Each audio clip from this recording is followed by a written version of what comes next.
कुदरत का भी कहर है और भयानक मंजर है। जी हाँ, ये है सियाचिन। हिमालय के काराकोरम के पहाड़ों में मौजूद है दुनिया की सबसे ऊंची रणभूमि। यहाँ पर परिस्थिति इतनी कठिन है कि तापमान हमेशा माइनस में रहता है। मई जून की गर्मियों में भी यहाँ पारा -5 से -10 तक रहता है और सर्दियों में पारा -50 डिग्री तक चला जाता है।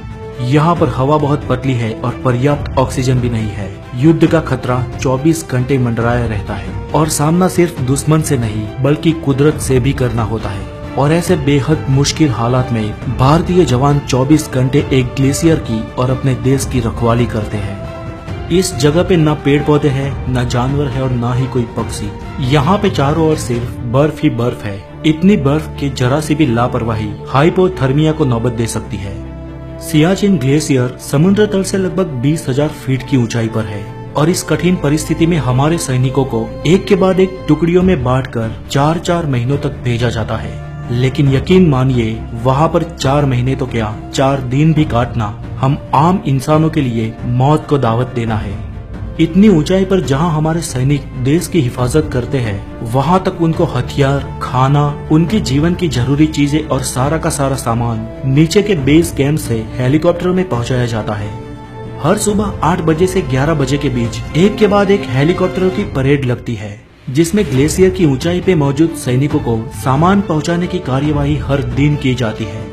आपको अगर मालूम ना हो तो बता दें कि वो फ्रेंच तकनीक के हेलीकॉप्टर सिर्फ 16,000 फीट तक की ऊंचाई पर ही उड़ सकते हैं, लेकिन हमारे जाबाज पायलट कम सिपाही उन हेलीकॉप्टर को 19 से 20,000 फीट की ऊंचाई पर बेहद पतली हवा होने के बावजूद भी उड़ाते हैं और जरूरी सामान उन हेलीकॉप्टरों से थ्रो किया जाता है, क्योंकि वहाँ पर लैंड करने की कोई जगह ही नहीं है। यहाँ तक आप अगर चौंके नहीं है तो आगे सुनिए।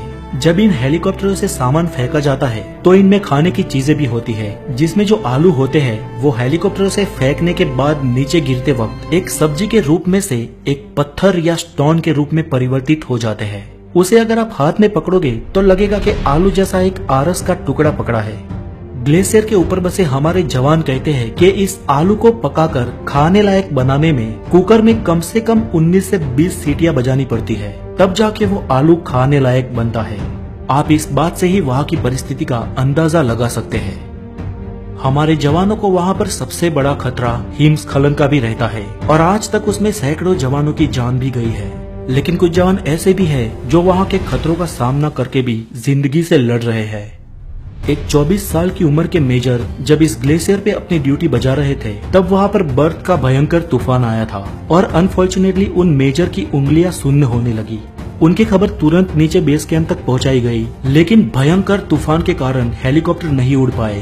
तूफान पूरे 6 दिन तक चला और तूफान के थोड़े ही कम होते ही सबसे पहले हेलीकॉप्टर उस जवान को लेने के लिए रवाना हुआ। उनको तुरंत नीचे लाया गया और दिल्ली के हॉस्पिटल में दाखिल किया गया, लेकिन देर इतनी हो गई थी कि उनका एक हाथ और एक पांव काटना पड़ा।